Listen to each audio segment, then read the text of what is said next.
નમસ્તે બાળ દોસ્તો, આપ સૌનું સ્વાગત છે. મિત્રો, આપણે નિયમિત રીતે મળીને આપની પાસે જે જ્ઞાન સેતુ પુસ્તિકા છે એનો અભ્યાસ શરૂ કર્યો છે.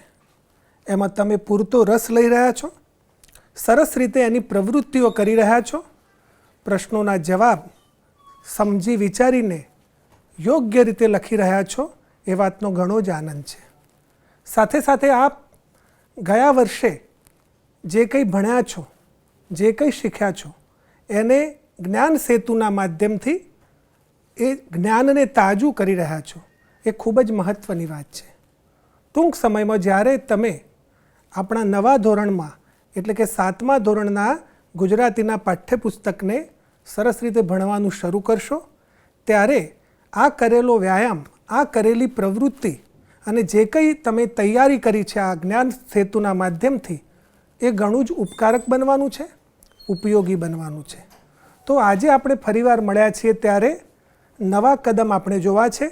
તમને યાદ જ હશે, અત્યાર સુધીમાં આપણે 1 થી 5 કદમની પ્રવૃત્તિઓ સરસ રીતે કરી છે. અને હા, તમે અહીંથી જે કંઈ શીખવવામાં આવે છે, સમજાવવામાં આવે છે, એ પ્રમાણે ઘરે બેસીને પ્રવૃત્તિ કરતા જ હશો.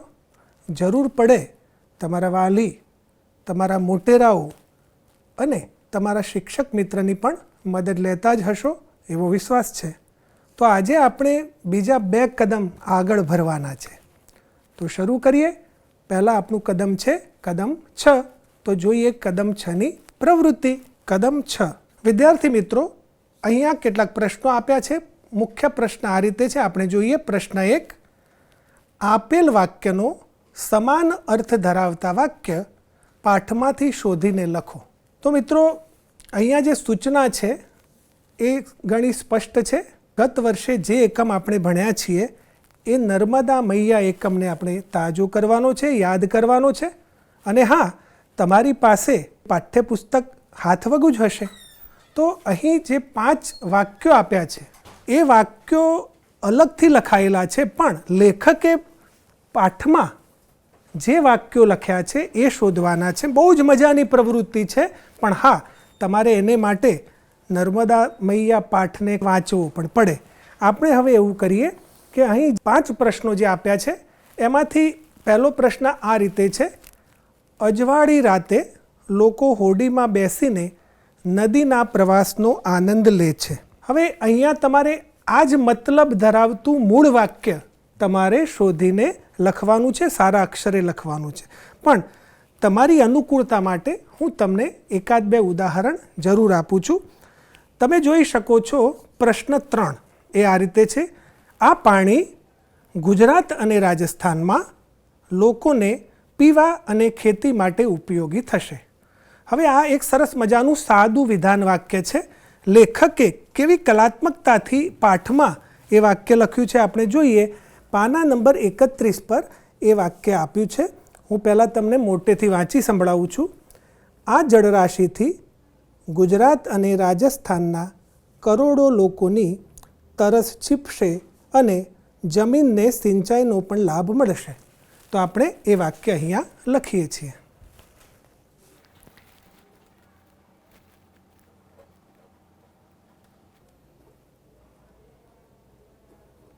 આ જળરાશિથી ગુજરાત અને રાજસ્થાનના કરોડો લોકોની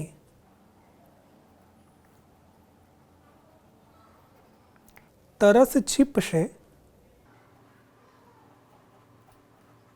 અને જમીનને સિંચાઈનો પણ લાભ મળશે.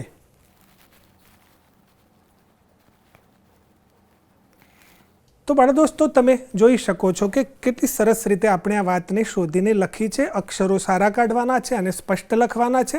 અને આ શોધવાની પ્રવૃત્તિમાં તમારી આંખ આગળ અનેક શબ્દો આવશે, અનેક વાક્યો આવશે અને એ રીતે જે કંઈ ભણ્યા છે એ તાજું થશે. તો આગળ વધીએ પ્રશ્ન 2 તરફ.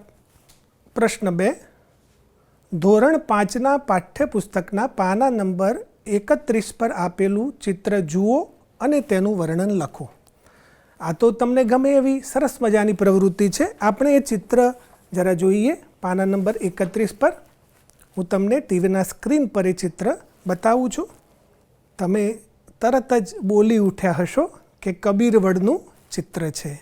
હવે આ ચિત્ર તમારે સરસ રીતે એનું અવલોકન કરવાનું છે.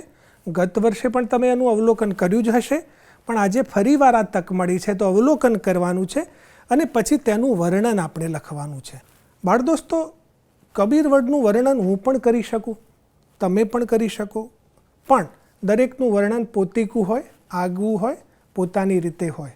કેવો મજાનો કબીરવડ છે, કલ્પના કરીને લખવાનું છે. તો તમે જરૂર લખશો. ઝડપથી આપણે પ્રશ્ન 3 તરફ જઈએ. પ્રશ્ન 3, પ્રશ્નોના જવાબ લખો. બાળ દોસ્તો, અહીં આપણને 4 જેટલા પ્રશ્નો આપણને આપવામાં આવ્યા છે. એ પણ નર્મદા મૈયા એકમને આધારે જ આપવામાં આવ્યા છે. તમને એમાંનો એક જે પ્રશ્ન છે, પ્રથમ પ્રશ્ન, એનો હું જરૂર ખ્યાલ આપીશ. પ્રશ્ન આ રીતે છે, ધુવાધાર વરસાદ એટલે કેવો વરસાદ સમજાવો.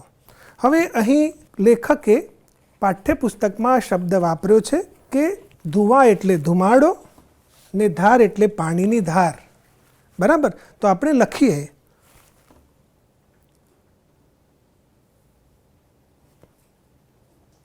ધુવા એટલે ધુમાડો ને ધાર એટલે પાણીની ધાર, પાણીની ધારા એમ પણ લખી શકીએ, ધારા. આમ જેની ધારા ધુમાડા જેવી છે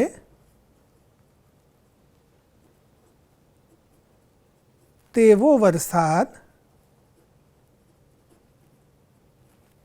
એટલે ધુવાધાર વરસાદ. બાળ દોસ્તો, અહીં તમારે જરા વિચારવાનું છે, તમારો અભિપ્રાય આપવાનો છે. તમે જે કંઈ સમજ્યા છો, યાદ રાખ્યું છે, એને આધારે લખવાનું છે.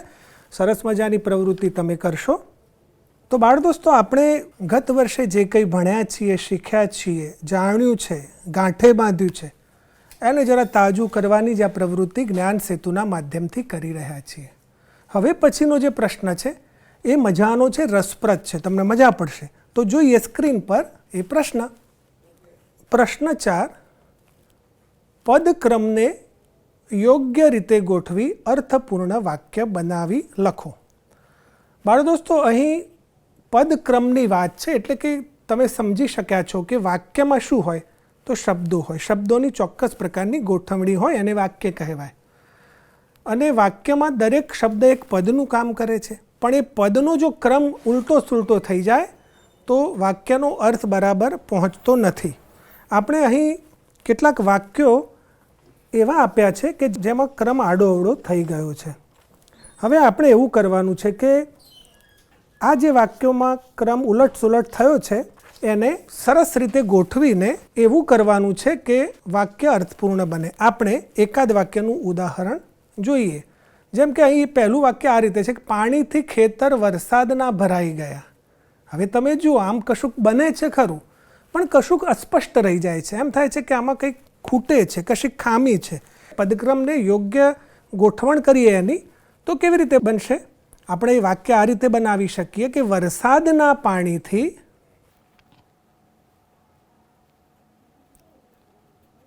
ખેતર ભરાઈ ગયા.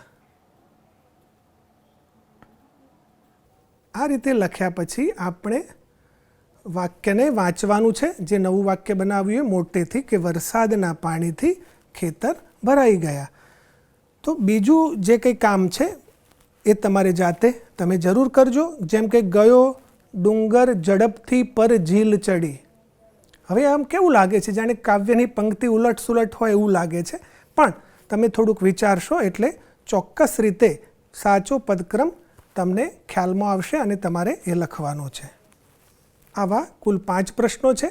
એક પ્રશ્નની સમજ તો મેં આપી છે, બાકીના પ્રશ્નો તમે સરસ રીતે લખજો. પ્રશ્ન 5 જોઈએ બાળ દોસ્તો.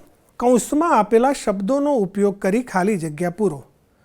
અહીં કૌંસમાં તમારી સમક્ષ 3 શબ્દો આપવામાં આવ્યા છે. આમ તો એ શબ્દો જ છે, કોઈ એને સર્વનામ કહે એ વાત જુદી છે, પણ છે તો શબ્દો જ. તેણે, તેને, તેમના. હવે અહીંયા જે આપણી સમક્ષ ફકરો આપ્યો છે, આમ તો એ ફકરો જ છે, પણ એમાં કેટલાક શબ્દો આપવામાં આવ્યા નથી. એ ફકરો આપણે વાંચીશું એટલે આપેલા શબ્દો ક્યાં મૂકી શકાય એની સ્પષ્ટ આપણને સમજ આવશે. જેમ કે પ્રિન્સ સવારે વહેલો જાગી ગયો, પછી ખાલી જગ્યા બ્રશ કરી ચા નાસ્તો કર્યો. હવે વાત કોની છે? પ્રિન્સની છે. તો પ્રિન્સ સવારે વહેલો જાગી ગયો, પ્રિન્સે બ્રશ કરી ચા નાસ્તો કર્યો એમ કહ્યું છે, પણ પ્રિન્સે શબ્દને બદલે આપણે શું લખીશું? ચાલો લખીએ. તેણે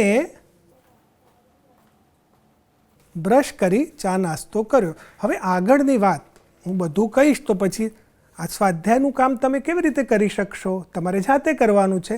તો બાકીના શબ્દો 2 જગ્યાએ તમારે મૂકવાના છે અને પ્રવૃત્તિ કરવાની છે. બાળ દોસ્તો, મજા પડી રહી છે ને? જરૂર મજા પડી રહી હશે. અને આપણી ભાષાને વધારે સમૃદ્ધ કરવા માટે જ આ પ્રવૃત્તિ આપણે કરી રહ્યા છીએ. તો હવે પછીનો પ્રશ્ન પણ મજાનો છે. તો જોઈએ સ્ક્રીન પર પ્રશ્ન 6. પ્રશ્ન 6. ઉદાહરણ મુજબ શબ્દને અનુરૂપ બીજા શબ્દ લખો. હવે ઉદાહરણ પણ જોઈ લઈએ. ઉદાહરણ આ રીતે છે. ગુલાબ, મૂળ શબ્દ ગુલાબ છે, તમે જોઈ શકો છો. મૂળ શબ્દને આધારે એને લગતા બીજા શબ્દો આપ્યા છે. એ જોઈએ. બગીચો, હાર, સુશોભન અને સુગંધ. આ તમને સમજાઈ જાય એવી વાત છે, મજાની વાત છે. હવે આમાં જેમ કે આપણે સૂર્ય શબ્દ છે એની સમજ હું તમને આપું. આમ તો ઉનાળો, રમત, જંગલ, બસ સ્ટેન્ડ, સૂર્ય એવા શબ્દો આપ્યા છે. સૂર્ય સાથે વાત કરવી હોય તો આપણે શું શું લખી શકીએ? મને તરત સૂઝ્યું કે કિરણ. એક શબ્દ કિરણ. બીજો ગરમી. પછી જુદી રીતે એનો એ શબ્દ તડકો પણ લખી શકું. તડકો. પછી સૂર્ય એક તારો છે તો એ શબ્દ પણ લખી શકાય. તો તમે જોયું કેવી મજાની પ્રવૃત્તિ છે. સૂર્યને લગતા અનેક શબ્દો આપણને સૂઝે. અને સૂર્યના રથનો જે સારથી છે એને અરુણ કહેવામાં આવે છે, તો અરુણ પણ તમે લખી શકો. તમારી કલ્પનાને તમારે ગતિ આપવાની છે. તો સરસ મજાનો પ્રશ્ન તમે જરૂર પૂર્ણ કરજો. હવે આપણે જોઈએ પ્રશ્ન 7. પાઠમાંથી મથી શરૂ થતા શબ્દો શોધીને લખો અને શબ્દકોશના ક્રમમાં ગોઠવો. આ પ્રવૃત્તિ પણ વારંવાર આપણે પૂર્વે કરી છે, ગત વર્ષે કરી છે, અને એમાં આપણને મજા પણ પડી છે. હવે આપણે નર્મદા મૈયા જે એકમ છે એમાં જે શબ્દો અસંખ્ય છે એમાં મથી શરૂ થતા શબ્દો તમારે શોધવાના છે અને અહીં પહેલાં લખવાના છે. અને પાઠ શરૂ કરીને અંત સુધી મવાળા શબ્દો શોધશો, 5 જેટલા શબ્દો, અને પછી એને શબ્દકોશના ક્રમમાં ગોઠવવાના છે. તો આપણે જોઈએ મને કેટલાક શબ્દો મળ્યા છે, તો હું તમારી સમક્ષ લખું છું. મન, મેઘધનુષ્ય, મંદિર, મોટી અને મેદાન. બાળ દોસ્તો, જરૂરી નથી કે આ જ શબ્દો તમને મળ્યા. આમાંના કેટલાક પણ બીજા તમારી રીતે પણ મવાળા શબ્દો ઘણા હોઈ શકે છે. મૈયા શબ્દ છે જેમ કે, તો તમારે એ બધા શબ્દોનો ઉપયોગ કરવાનો છે. પહેલાં તો લખવાના છે અને પછી શબ્દકોશના ક્રમને આધારે 1, 2, 3, 4 અને 5 એ રીતે લખવાના છે. બાળ દોસ્તો, આપણે કદમ 6ની પ્રવૃત્તિઓને સમજવાનો પ્રયાસ કર્યો. તમારે ઘરે બેસીને બાકીનું જે કંઈ કામ છે, ઘરકામ, એ કરવાનું છે અને તમારા શિક્ષકને બતાવવાનું છે. તમને આવો જ રસ કદમ 7માં પણ પડવાનો છે.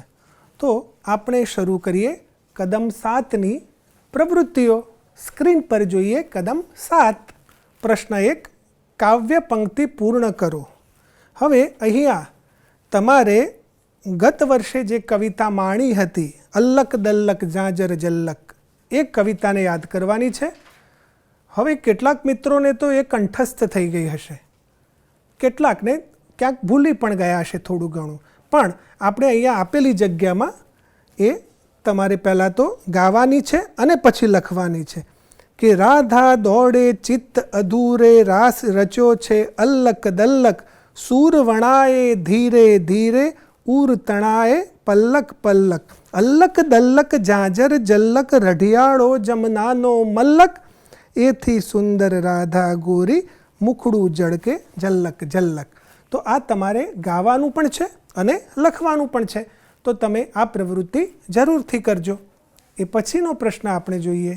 પ્રશ્ન 2, ચિત્રનું વર્ણન કરો. અહીં એક ચિત્ર આપવામાં આવ્યું છે, સરસ મજાનું ચિત્ર છે. એમાં કશુંક થઈ રહ્યું છે, ચિત્ર કશુંક કહી રહ્યું છે તમને. ચિત્રમાં કોણ છે? તમારી નજર એમાં કૃષ્ણ પર ગઈ. તસવીરમાં વચ્ચોવચ્ચ કૃષ્ણ છે, બરાબર, અને ગોપીઓ પણ છે. હવે આનું જે વર્ણન તમારે લખવાનું છે, તમારી રીતે લખવાનું છે. તમને યાદ જ છે કે અલ્લક દલ્લકમાં વાત શાની છે? રાસની જ છે. તો અહીં આપણે આ ચિત્ર વિશે પોતાના શબ્દોમાં લખવાનું છે, બરાબર.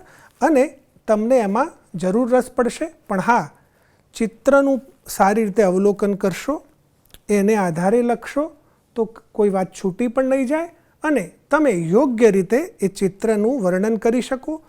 અને સ્વાભાવિક રીતે કોઈ પણ ચિત્રને મિત્રો વાંચવાનું હોય છે. જેવી રીતે આપણે શબ્દો વાંચીએ છીએ, વાક્યો વાંચીએ છીએ, પાઠ વાંચીએ છીએ, એ પ્રમાણે ચિત્રનું પણ એક વાંચન હોય છે. અને વાંચન જેટલું સારું એટલું તમારું ચિત્રનું અર્થઘટન પણ સારું. તો આ પ્રવૃત્તિ તમે તમારી રીતે કરજો. એ પછીનો પ્રશ્ન 3 આપણે જોવો છે. પ્રશ્ન 3, પ્રશ્નોના જવાબ લખો. અહીં આપણી સમક્ષ 3 જેટલા પ્રશ્નો છે અને એ પ્રશ્નો સ્વાભાવિક રીતે જ અલ્લક દલ્લક એકમ આધારિત છે.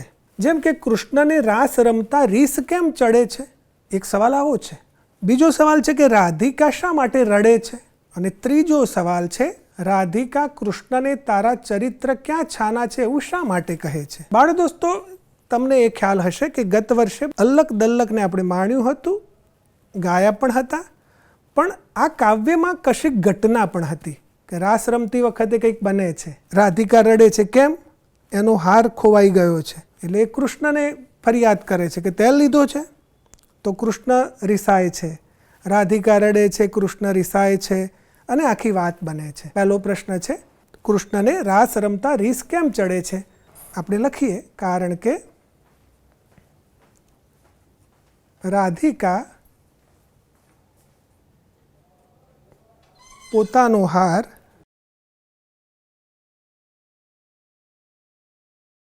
કૃષ્ણે લીધો છે એવું માને છે અને કૃષ્ણને પૂછે છે. આ રીતે તમારે કાવ્યના આધારે આ જવાબ લખવાના છે. બાળ દોસ્તો, અલ્લક દલ્લક આધારિત પ્રશ્નોની આપણે ચર્ચા કરી અને તમને એ પ્રશ્નો લખવાની મજા પડશે. હવે પછીનો જે પ્રશ્ન છે એ ઘણો જ મજાનો છે, એમાં રસપ્રદ પ્રવૃત્તિ છે.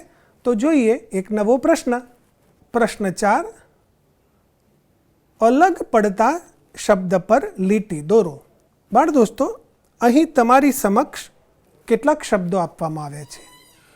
આમ તો દરેક પેટા પ્રશ્નોમાં શબ્દ જૂથ છે.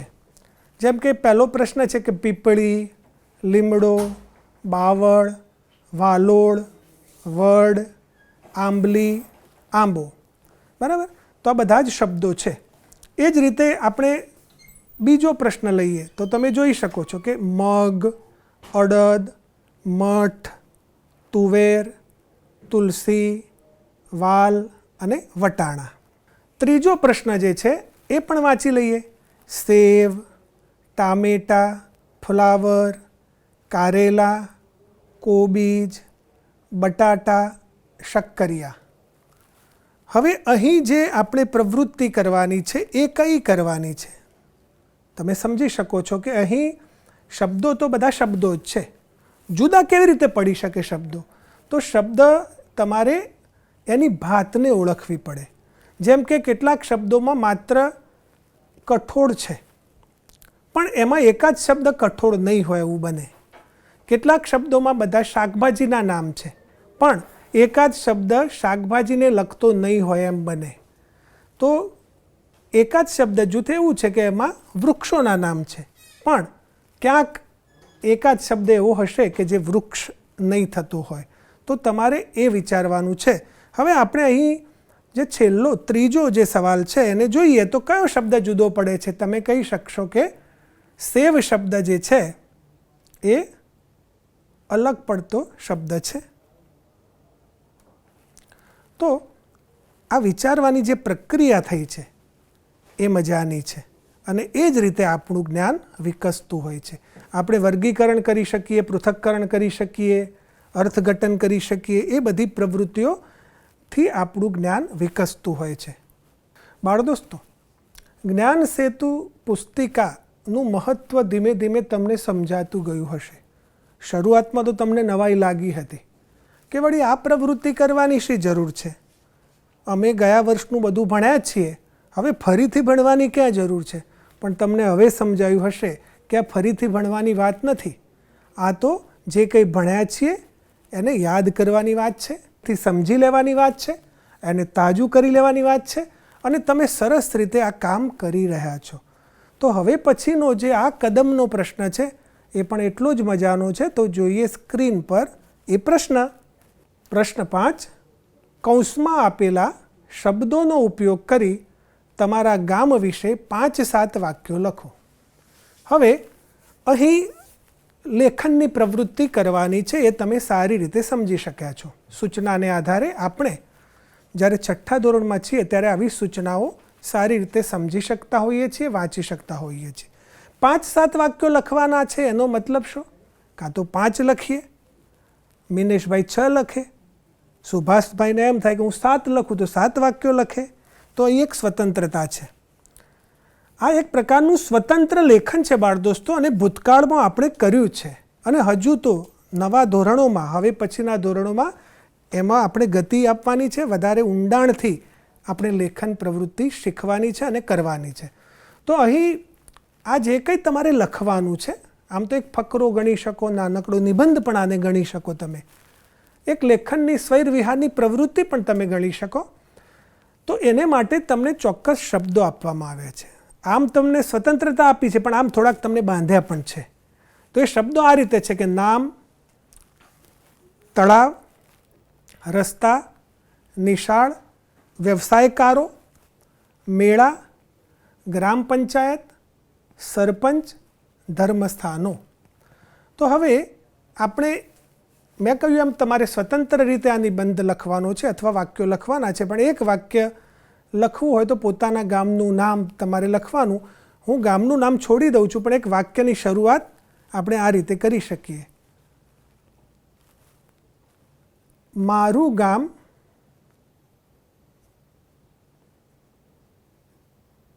બહુ જ મજાનું છે, તેનું નામ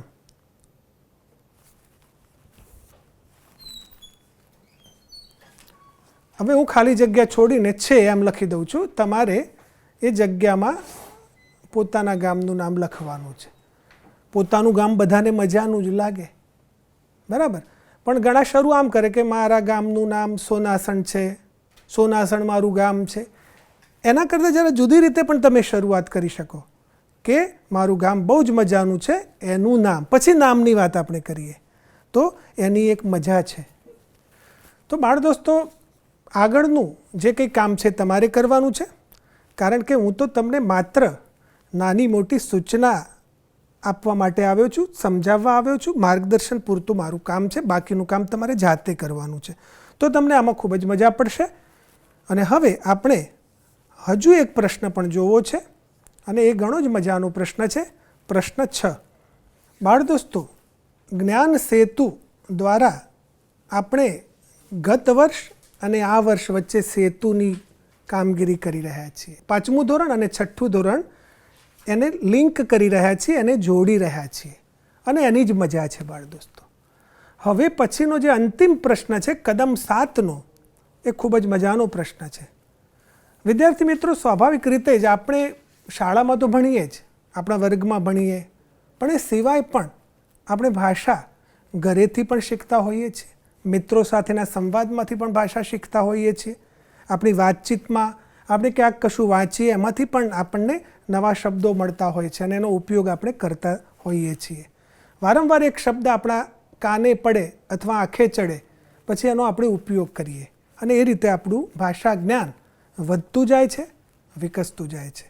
તો પ્રશ્ન જે 6 છે એ પ્રકારનો પ્રશ્ન છે, બહુ જ મજાનો પ્રશ્ન છે અને આ પ્રશ્ન તો તમે તમારા ભાઈ બહેન સાથે પણ રમી શકો એ પ્રકારનો સરસ મજાનો પ્રશ્ન છે. તો જોઈએ સ્ક્રીન પર પ્રશ્ન 6.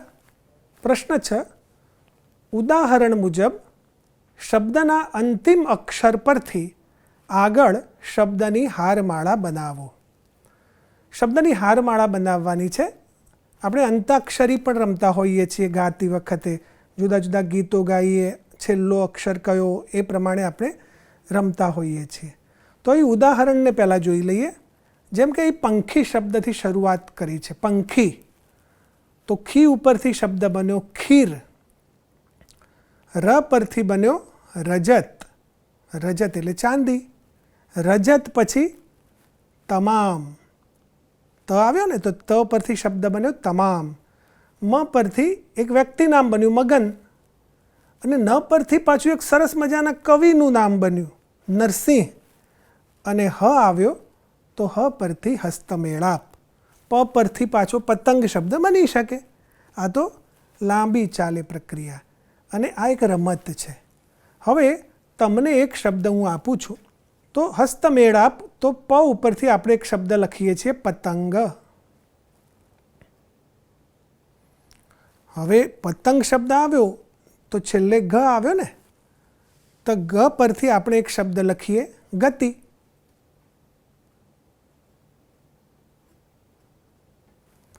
હવે તી પરથી બીજો શબ્દ તમારે બનાવવાનો છે અને એ રીતે પ્રવૃત્તિને કરવાની છે. ખૂબ જ મજા પડશે. આવી અનેક પ્રકારની ભાષાની પ્રવૃત્તિઓ તમે જાણતા હશો, ભાષા રમતોનો તમને અનુભવ પણ હશે. બાળ દોસ્તો, આજના એપિસોડમાં આપણે ધોરણ 6 જ્ઞાન સેતુની પુસ્તિકા પૈકી કદમ 6 અને કદમ 7 આ 2 કદમની પ્રવૃત્તિઓ જોઈ છે. એમાં આપણે કેટલાક જે પ્રશ્નો જોયા એ પ્રશ્નોમાં આપણે ભાષાને લગતી જ પ્રવૃત્તિઓ કરી છે. ગત વર્ષે એટલે કે ધોરણ 5માં ગુજરાતીના પાઠ્યપુસ્તકમાં જે કોઈ એકમો હતા એ એકમોને સાંકળીને આપણે પ્રવૃત્તિઓ કરી છે. આ બધું જ આપણને આ વર્ષે કામ લાગવાનું છે. એટલે 5મામાં જે ભણ્યા એ 6ઠ્ઠામાં કામ લાગવાનું છે, 6ઠ્ઠામાં જે ભણીશું એ 7મામાં કામ લાગવાનું છે. તો ફરીથી મળીશું આવતા અંકે.